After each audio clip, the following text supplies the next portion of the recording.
Assalamu alaikum wa rahmatullahi wa barakatuh. Students, today we are going to learn the subject Science and Technology, that is your paper 2 of standard 10.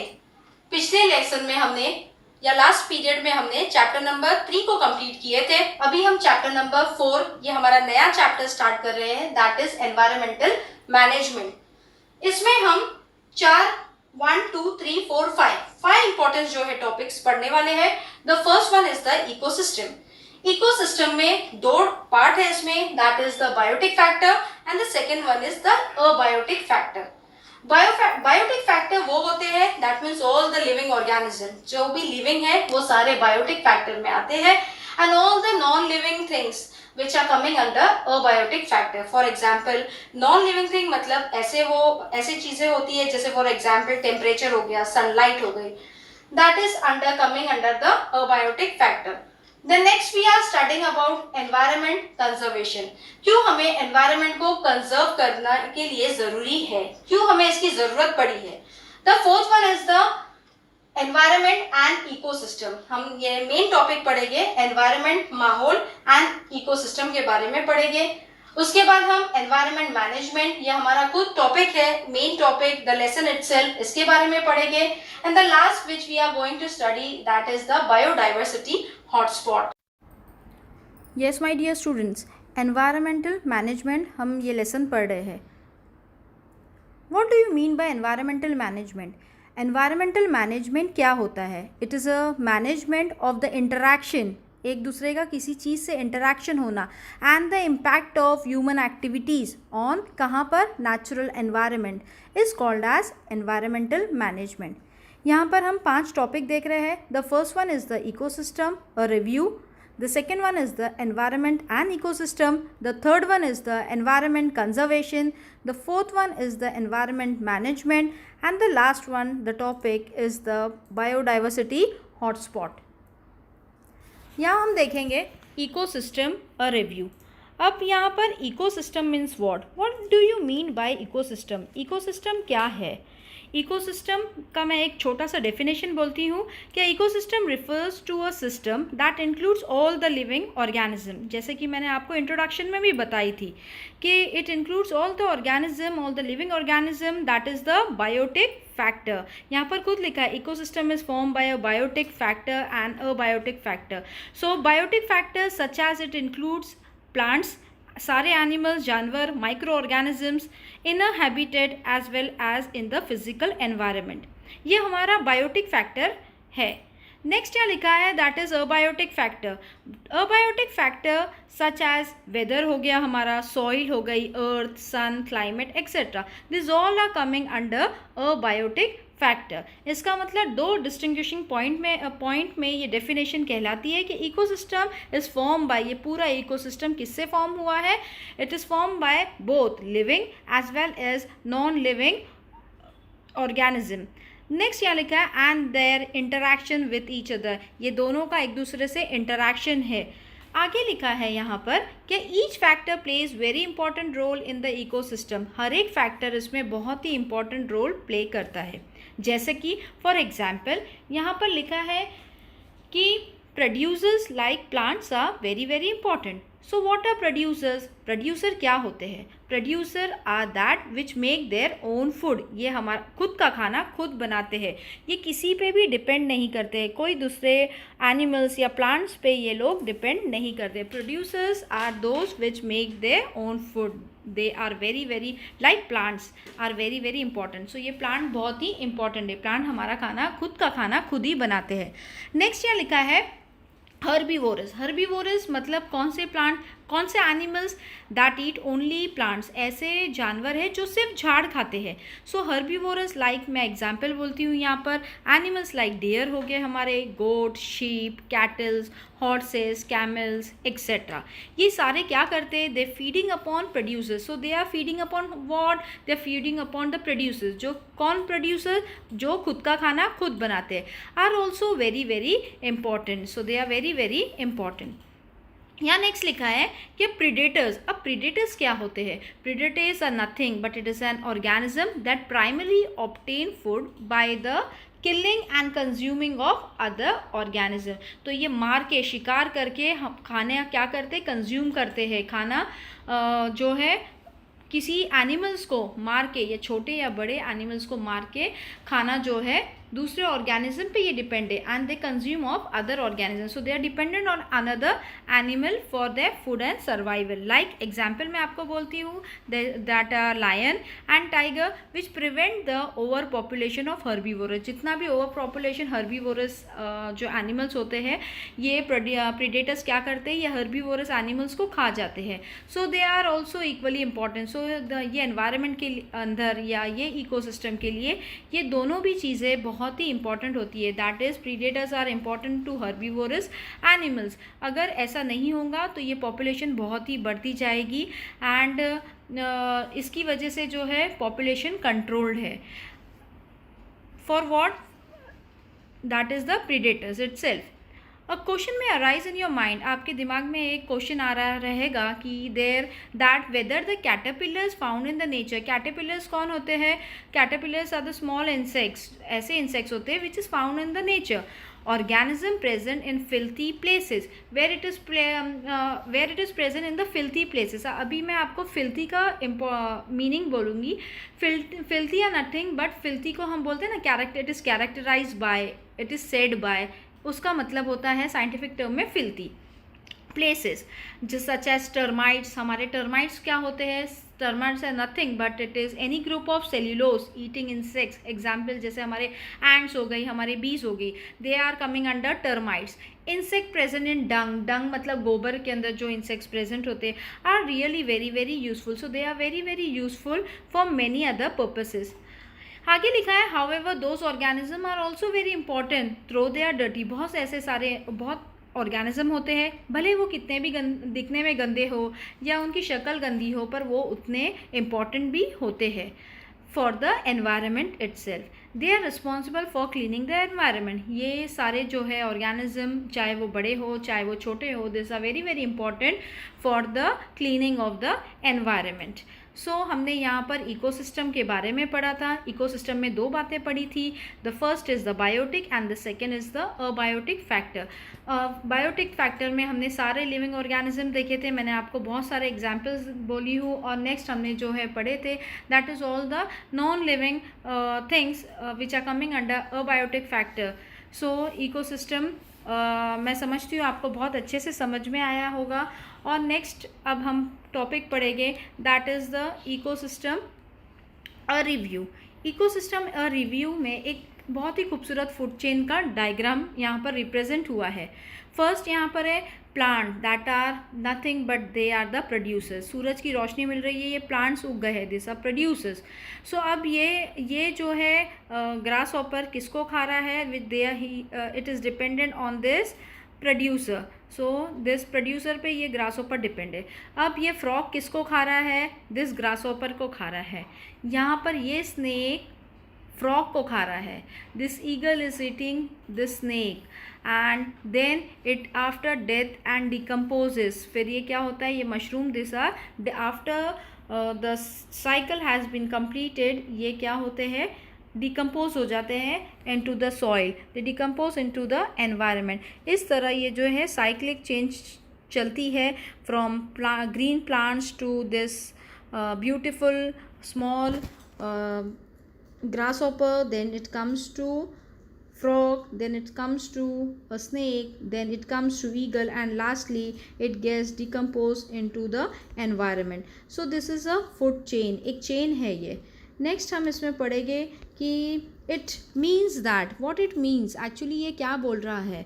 It means that our existence is due to this factor present around us. ये food chain चल रही है, इसीलिए दुनिया में हर चीज़ का existence है। ये हर्बीवोर प्रोड्यूसर जो है डिपेंडेंट है हर्बीवोरस पे, दिस हर्बीवोरस, फिर predators are dependent on this herbivorous and this chain goes on continuously.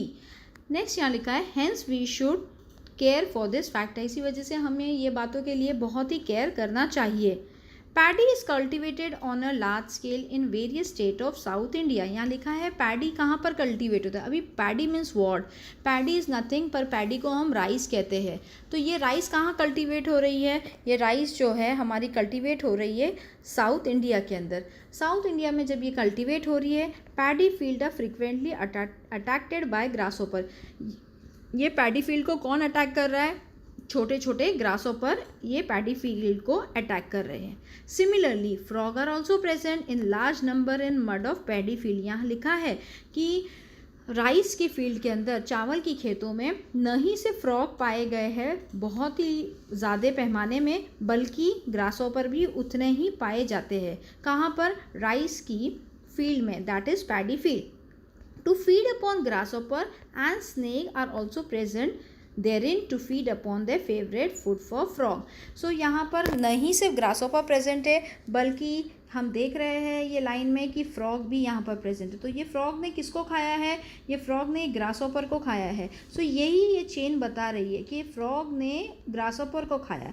अब नहीं सिर्फ फील्ड में फ्रॉग प्रेजेंट है, बल्कि स्नेक है। तो ये स्नेक किसको खा रहे हैं, फ्रॉग को खा रहे हैं। See how beautifully the chain is going completed. So अब ये पैडी फील्ड में ये जो चावल की खेती में हमने स्नेक को भी देखा है, और ये जो है बहुत ही फेवरेट फूड है।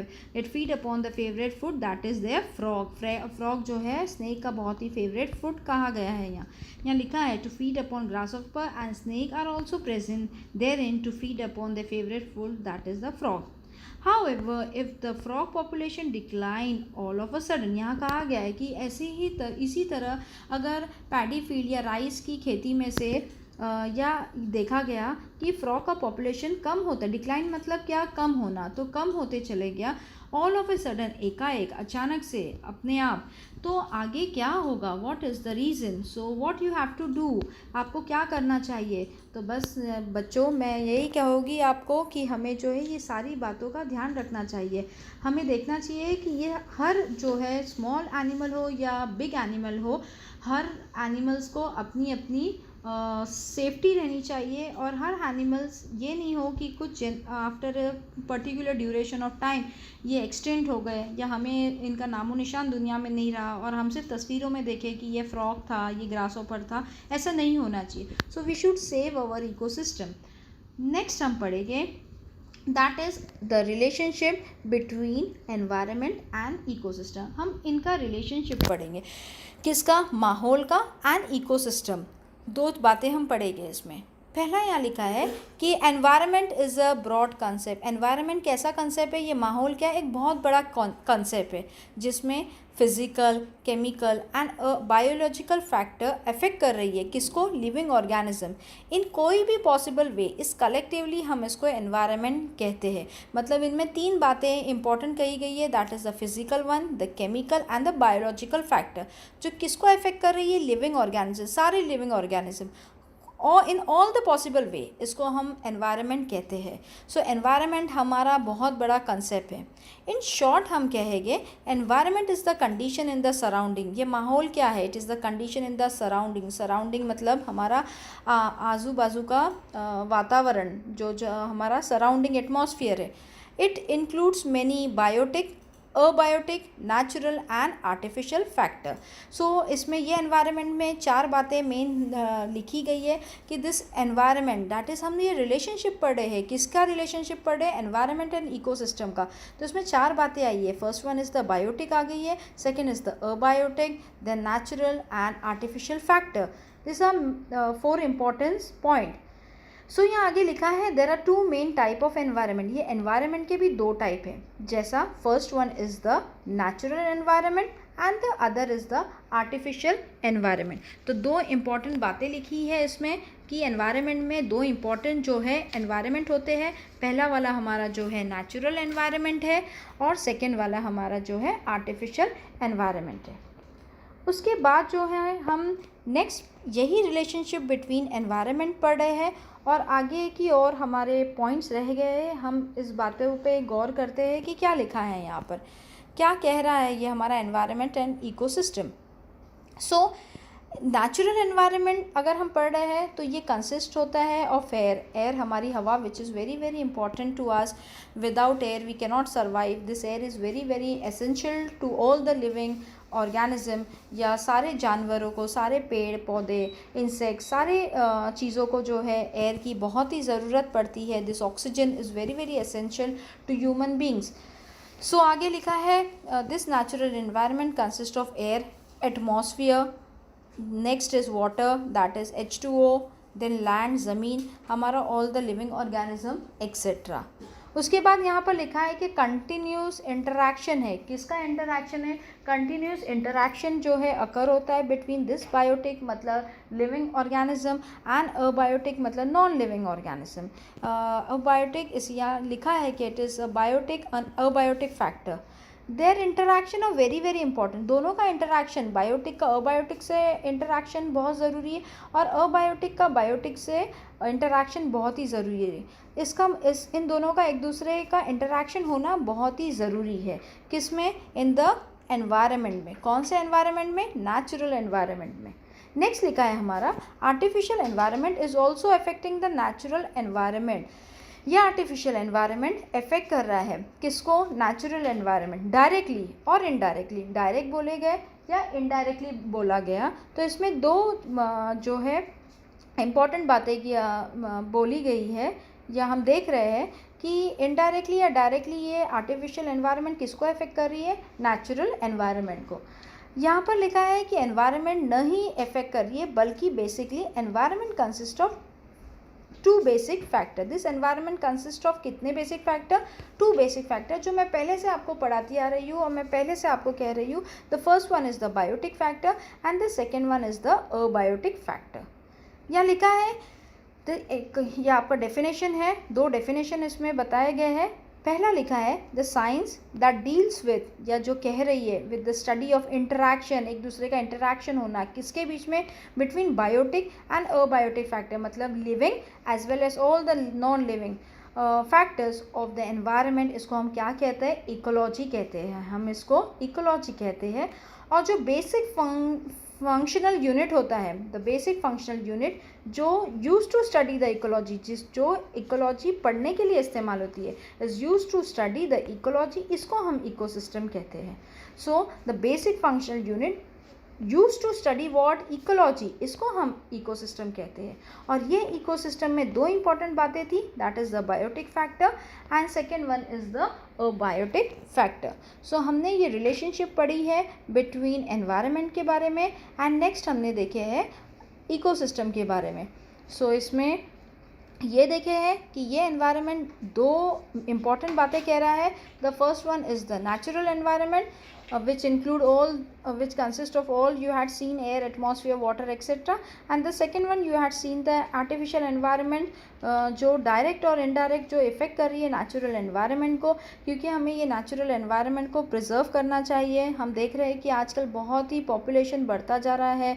पॉपुलेशन के साथ पोल्यूशन भी बढ़ता जा रहा है. हम देख रहे हैं कि गवर्नमेंट ने CNG गैसेस की जो है व्हीकल्स निकाली है in order to control the pollution, क्योंकि पोल्यूशन डे बाय डे बहुत ही इंक्रीज़ होने की वजह से ये बहुत बड़ा प्रॉब्लम हम फेस कर रहे हैं. बहुत सारे बीमारियां आ रही है और ये बीमारी सिर्फ न ही एटमॉस्फेयर पे इफ़ेक्ट कर रही है बल्कि हम देख रहे हैं कि ग्लोबल वार्मिंग हो रहे हैं. डे बाय डे जो है ह्यूमिडिटी बढ़ रही है, हीट बढ़ रही है. हम देख रहे हैं कि ये हमारा पोल्यूशन जो है बहुत सारे डिजीज़ भी लेके आ रहा है. ये इफ़ेक्ट कर रहा है हमारी ह्यूमन हेल्थ को. तो हमें इस बात के लिए बहुत ही ध्यान देना चाहिए कि हमें ये एनवायरनमेंट को, ये मदर अर्थ को या हमारे ये इकोसिस्टम को प्रिजर्व करना चाहिए, कंजर्व करना चाहिए, सेफ़ रखना चाहिए for the future generation.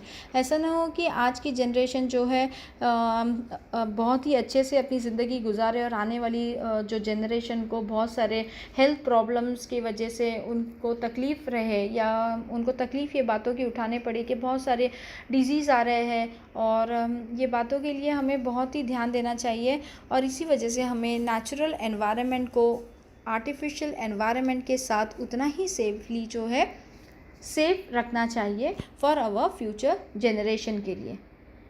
Next हम देखेंगे अगेन कि ये इकोसिस्टम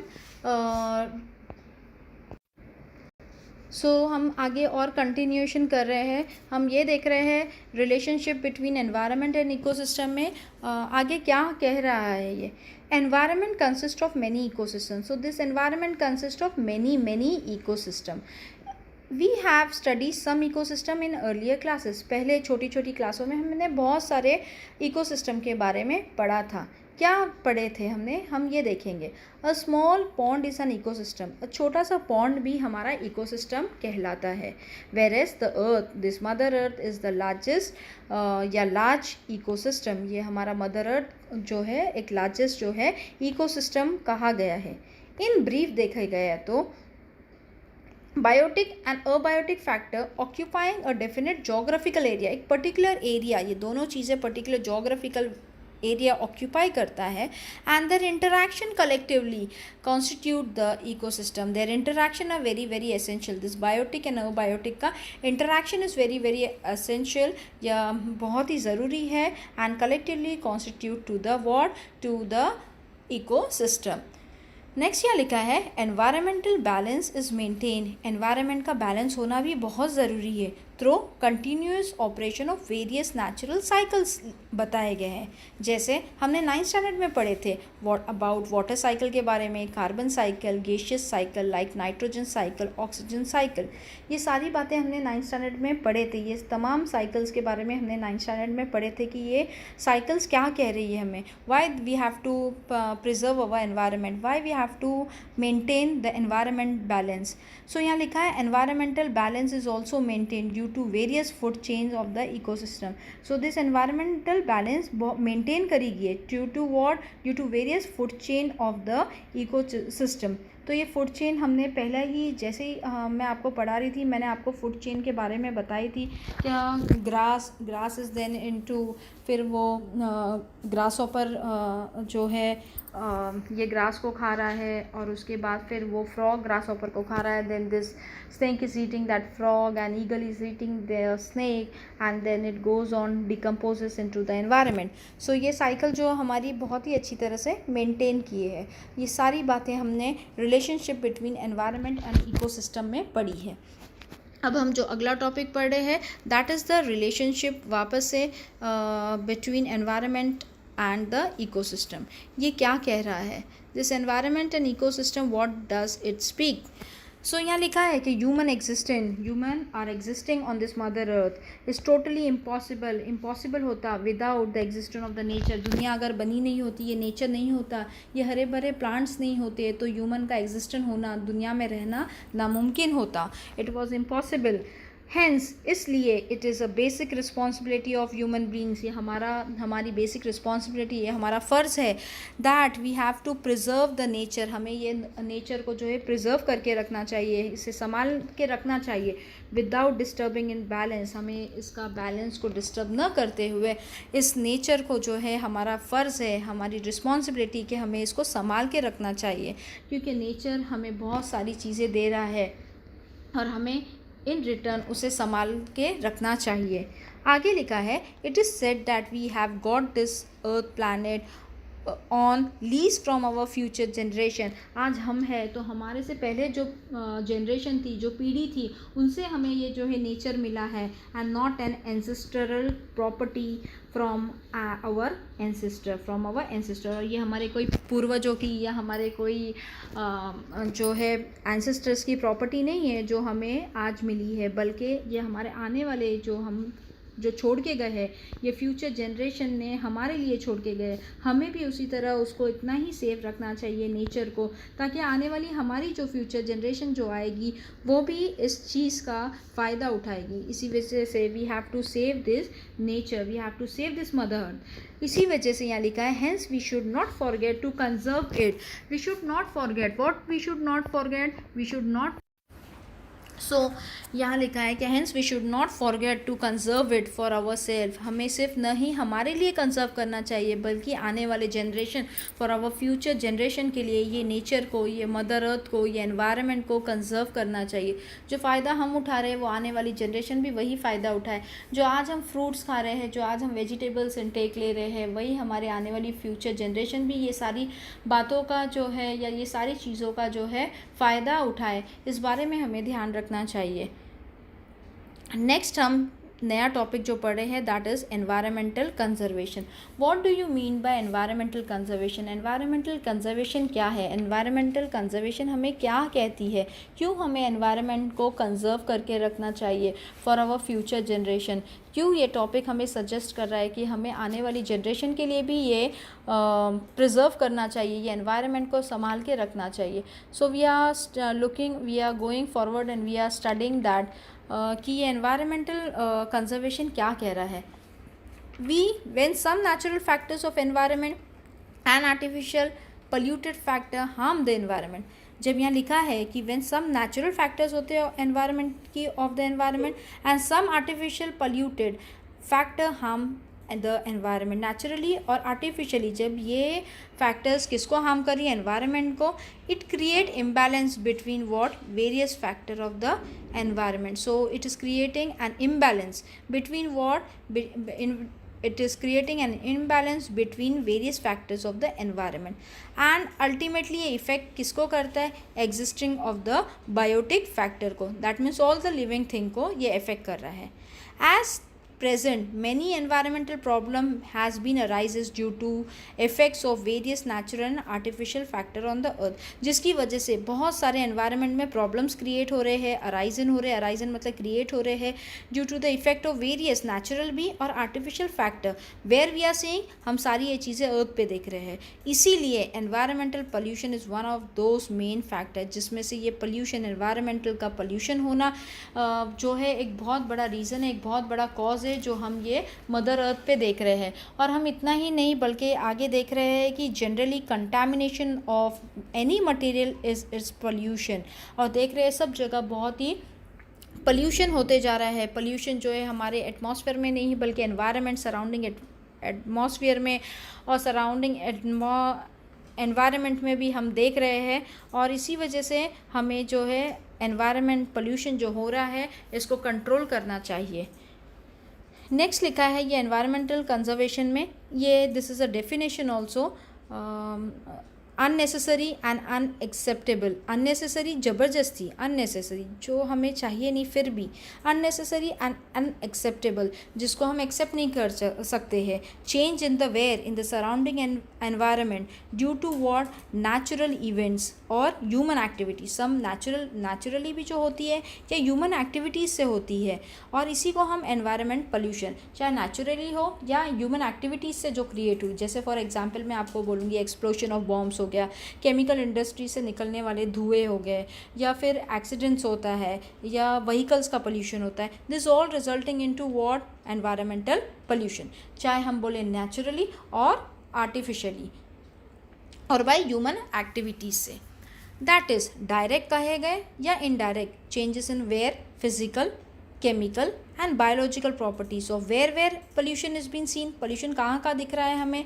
चाहे वो हमारे पानी में दिख रहा हो, वाटर में, that is air pollution, water pollution and soil pollution which will be harm to human. ये इनडायरेक्टली किसको हार्म कर रहा है? वी द ह्यूमन बींग्स को, and other living being is environmental pollution. और न ही ये ह्यूमंस को इफेक्ट कर रहा है बल्कि दूसरे लिविंग ऑर्गेनिज्म को भी इफेक्ट कर रहा है, and this together ultimately we called it as what? Environment pollution. हम इसको क्या कहते हैं? एनवायरमेंट पोल्यूशन कहते हैं।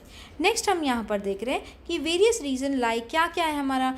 पॉपुलेशन एक्सप्लोजन, बढ़ती हुई आबादी, फास्ट इंडस्ट्रियलाइजेशन, जगह जगह हम देख रहे हैं कि बहुत सारे इंडस्ट्री जो है हमारे फॉरेस्ट डिफॉरेस्टेशन करा गया है, फॉरेस्ट को काट रहे हैं, हम सब जगह जो है बिल्डिंग्स को बना रहे हैं, इंडस्ट्रीज़ को सेटल अप कर रहे हैं हमारे प्रॉफिट के लिए।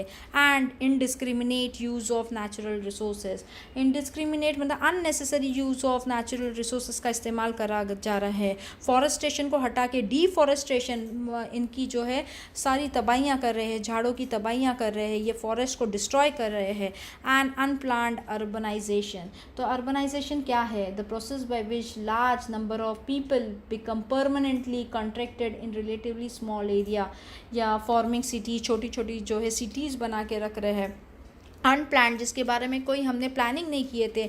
सो ये डिफॉरेस्टेशन करके अनप्लान्ड जो अर्बनाइजेशन का सेटलमेंट्स कर रहे हैं, ये सारे चीज़ रिस्पॉन्सिबल है फॉर एनवायरमेंटल पोल्यूशन। हर चीज़ गवाही देती है कि ये सारी बातें जो है एनवायरनमेंट को पोल्यूशन कर रहा है, एनवायरनमेंट को पोल्यूट कर रहा है, and we the human beings are responsible for all this.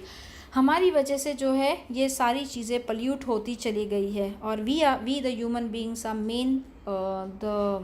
Main character who is responsible for this pollution.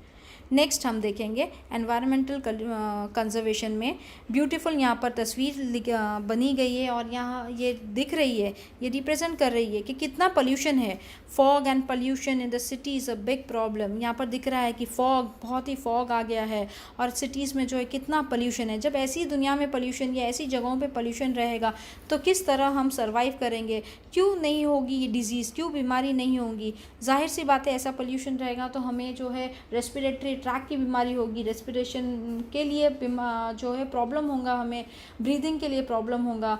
और इतना ही नहीं, इतनी ट्रैफिक्स दिख रही है, साउंड पोल्यूशन होगा। जो बच्चे बोर्ड के लिए बैठते हैं या जो बीमार है पेशेंट्स, उनके लिए कितनी जो है मेन रीज़न है कि इतना पोल्यूशन जब रहेगा, इतनी आवाज़ें रहेगी, साउंड पोल्यूशन, नॉइज़ पोल्यूशन रहेगा, तो किस तरह जो है ये पेशेंट्स भी जल्दी से जल्दी रिकवर करेंगे। So for all this reason who is responsible? We the human beings are responsible. So यहाँ लिखा है, टॉपिक में ही लिखा है कि pollution is a broad concept. ये हमारा पोल्यूशन जो है बहुत बड़ा कॉन्सेप्ट है। वेरियस टाइप ऑफ पोल्यूशन हमने देखे हैं, जैसे कि for example air pollution, water pollution, जैसे sound pollution, soil, thermal, light pollution occurs around us. सब जगह पोल्यूशन ही पोल्यूशन हमें दिखाई दे रहा है, and we the human beings are responsible for this. हम खुद इसके ज़िम्मेदार हैं। हम अपने आप को ज़िम्मेदार ठहराते हैं कि ये सारी जो है बातों के लिए, तमाम पोल्यूशन के लिए we the human beings are responsible. Ultimate adverse effects of all this is on existence of all the living organism, and out of this environment conservation has become the need of an hour। इसी वजह से ये topic बोल रही है कि ये आज नीड ऑफ एन आवर बन गई है। Why? Because we the human beings are responsible. हमने ये एनवायरनमेंट को पूरी तरह से डिस्टर्ब करके रखा है, इम्बैलेंस हो गया है, जिसके वजह से आज जो है हमें इसको कंज़र्व करना चाहिए फॉर द फ्यूचर जनरेशन। इस तरह हमारे दुनिया में पोल्यूशन रहेगा, इस तरह ये हाल रहेगा तो आने वाली जनरेशन कैसी रहेगी? क्यों ना आज अगर हम इसको प्रिजर्व करें, कंज़र्व करें, संभाल के रखें, तो आने वाली जनरेशन भी इसी तरह संभाल के रखेंगी। वो भी ये सोचेंगी कि जब हमारी आगे की जनरेशन ने उसको इतनी अच्छी तरह से संभाला है, ये पोल्यूशन को कंट्रोल रखा है, या कुछ आप इसके लिए इंतज़ाम कर सकते हैं कि हमें किस तरह से पोल्यूशन को रोकना चाहिए, तो हो सकता है आने वाली जनरेशन भी इस बारे में गौर करे और ये पोल्यूशन को कंट्रोल करने के लिए और भी अच्छे अच्छे इंतज़ामात करे।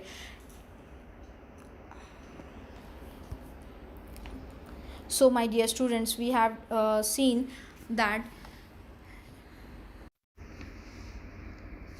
So my dear students, we have seen the main important topics in this, that is first was the ecosystem review। उसके बाद हमने देखे थे रिलेशनशिप बिटवीन एनवायरनमेंट के बीच में एंड इकोसिस्टम, और उसके बाद में हमने मेन कंसेप्ट पढ़े थे, दैट इज़ एनवायरमेंटल कंजर्वेशन।